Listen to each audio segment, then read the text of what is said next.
कबूल हो कि मोहब्बत सलाम कहती है, और इबादतों की तरह मैं ये काम करता हूँ, मेरा पुराना वसूल है, पहले सलाम करता हूँ। हजरात गिरामी, आपकी खिदमत में अकमल अपनी अकीदत के सलाम अर्ज कर रहा है। दोस्तों, अस्सलामु अलैकुम वरहमतुल्लाहि वबरकातुहू।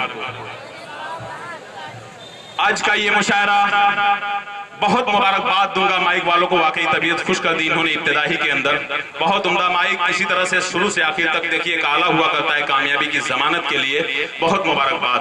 आइए हजरात, आज ये मंसूब है गजल की एक शाम के हवाले से मास्टर इकबाल मरहूम के नाम, जो आपकी जानी और पहचानी शख्सियत। बस 4 मिसरे में कहता हूँ कि आइए दिल की महफिल तेरी यादों से सजा दी जाए, हो गई शाम कोई शम्मा जला दी जाए, और गैर मुमकिन है जो दुनिया में मिलन रूहों का, क्यों न ये जिस्म की दीवार गिरा दी जाए। हजरात गिरामी, आज की रात गजल की एक शाम मास्टर इकबाल मरहूम के नाम। सबसे पहले मैं तो दुआ करूंगा कि अल्लाह उनकी कब्र को जन्नत का बाग बनाए। दोस्तों, ये बात सच है कि शाम ढले हर पंछी को घर जाना पड़ता है, कौन खुशी से मरता है, मर जाना पड़ता है।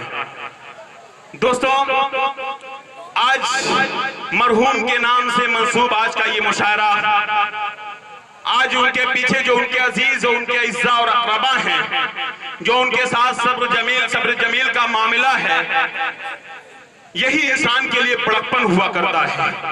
दोस्तों, मैं शुरा बुलाना चाहता हूं, लेकिन तमहीद होनी चाहिए, यही मकसद हुआ करता है मुशायरे का। जावेद जेके मीडिया मेरे दोस्त मेरे सामने मौजूद हैं।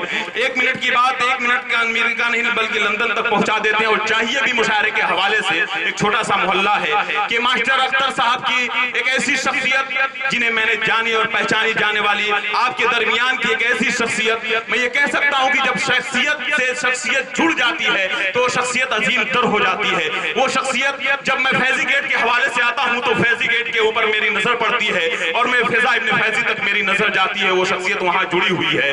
वो फिजा एक अजीम शायर जो मऊ में हम रहते हुए उनकी वक़्त हमें मालूम नहीं है, लेकिन पूरी उर्दू दुनिया के अंदर फिजा इब्न फैजी ने अपना एक वक़ार छोड़ा है। वो फिजा जो कभी कहा था कि शऊरे ज़ात भी क्या, रंगे कायनात भी क्या, तमाम नक्शा हमारी नजरवरी का है, मेरा कलाम समझकर तो इसको रद्द मत कर, ये एक जुज़ हदीसे पैगंबरी का है, और सजा के जिस्म पे निकलो कबाए जख्म फिजा की शायरी का तकाजा कलंदरी का है। जिस शायर ने इस मऊ के दयार को शायरी को तकाज़े कलंदरी का एहसास दिला दिया।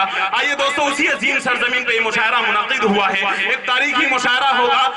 आज मैं ज़हीर भाई जो आज मुशायरे के कन्वीनर, अगर मैं कहूँ कि इस मुशायरे के दूल्हा हैं तो ये झूठ नहीं होगा। इन्होंने सजाया और सवारा अपने तमाम रुफ़क़ा के साथ मिलकर। मैं इन तमाम कमेटी के अदब नवाजों को बहुत बहुत मुबारकबाद पेश कर रहा हूँ कि आप हजरात के लिए इस गजल की शाम को इतनी हसीन अंदाज में इन्होंने सजाया। यकीनन मैं ये कह सकता हूँ कि इनकी कोशिशें आज सिर्फ इसलिए हैं कि मुल्क में जो है उर्दू के फरोग के साथ साथ कौमी यकजहती कायम रहे। दोस्तों, अगर इनकी कोशिश ये रही है तो अगर ये मऊ के एक छोटे से मोहल्ले से इसकी शुरुआत होती है तो इससे बड़ी और कोई बात नहीं होगी, क्योंकि ये उर्दू जिसके साथ सौतेला बंद किया जा रहा है, बात हमारे सामने शाह खालिद भाई आनी चाहिए कि उर्दू, बड़े अफसोस के साथ कहना पड़ता है कि ज़बानें काट कर रख दी गई नफरत के खंजर से, यहाँ कानों में अब अल्फाज के रस कौन घोलेगा, हमारे अहद के बच्चों को अब इंग्लिश से मोहब्बत है, हमें ये गम है मुस्तकबिल में उर्दू कौन बोलेगा। लेकिन आप मऊ के सामने जब मेरे सामने आते हो, मेरे दयार के आप बड़े अजीज हो, तो मुझे फख्र के साथ कहना पड़ता है शाह खालिद भाई वो तहजीबी सरफराजी शख्सियत के एतबार से मऊ हर एक शख्सियत के एतबार से जानी और पहचानी वाली, एक एक शख्स यहाँ अपने तारुफ के एतबार से मुतारफ है। बस इतना कह सकता हूँ कि फख्र के साथ कह सकता हूँ कि मुसलमान सिख न हिंदू बोलता है, सरों पे चढ़ के जादू बोलता है, अभी तहजीब जिंदा है हमारी, अभी ये शहर उर्दू बोलता है, अभी ये शहर उर्दू बोलता है। बस इतना और एक बात कह दूं, एक पैगाम है जेके मीडिया मेरी आवाज को पहुंचाना दिल्ली के हुक्मरानों तक, जिन्होंने ये आवाज लगाया कि उर्दू को खत्म किया जाए, उर्दू के फरोग के लिए ज़हीर भाई ने इस महफिल को सजाया।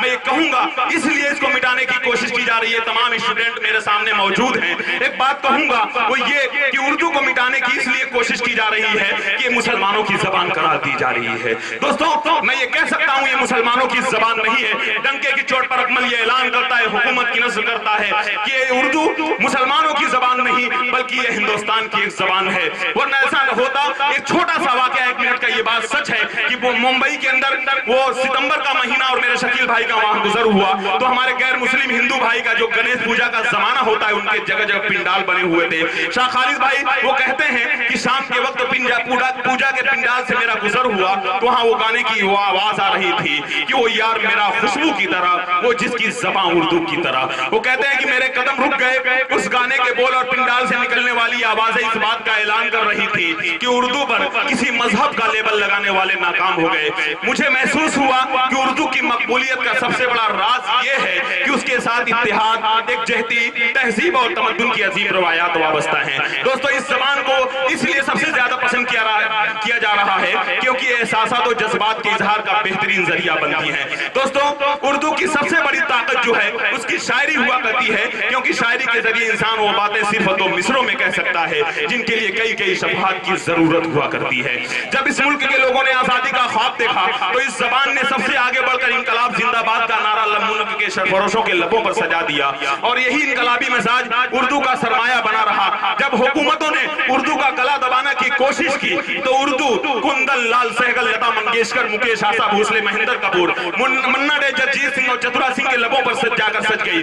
जब दिल्ली, लखनऊ और हैदराबाद के बाजारों से उर्दू के बोर्ड हटा दिए गए तो उसने मुंबई की फिल्म इंडस्ट्री अपने नशो-ए-शात का जरिया बना लिया।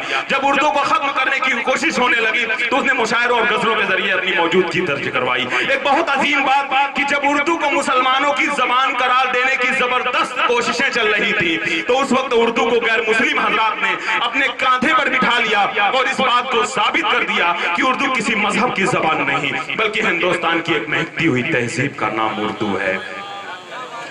आइए हजरात, मैं तमहीद अब बिल्कुल नहीं करना चाहता, मैं सीधे शायरों को आपके हवाले पेश करना चाहता हूं। लेकिन एक बात ये होती है कि हमारे इस मुशायरे की सदारत का मैं चाहता हूं कि आज मुशायरे की सदारत के लिए ऐलान कर दूं कि आज के इस अज़ीमुश्शान मुशायरे की सदारत एक ऐसी शख्सियत फरमाएगी जो एक तहजीबी और सरफराजी शख्सियत है। मैं आपके सामने फिर बाद में उनका तारुफ कराऊंगा, मुझे जल्दी जल्दी अभी शुरू में काम करना है। आइए मैं सदारत के लिए नाम का ऐलान करता हूं। मोहतरम जनाब शाहनवाज अहमद समाजिक साहब जो यहाँ मौजूद हैं, मैं ये कह रहा हूँ कि एक अजीम शख्सियत आपके दयार से है, इनका नाम नामी इसमें गिरामी पेश कर रहा हूं और मैं उम्मीद करता हूं कि बहुत खूबी इनकी जो है ताईद फरमाई जाएगी।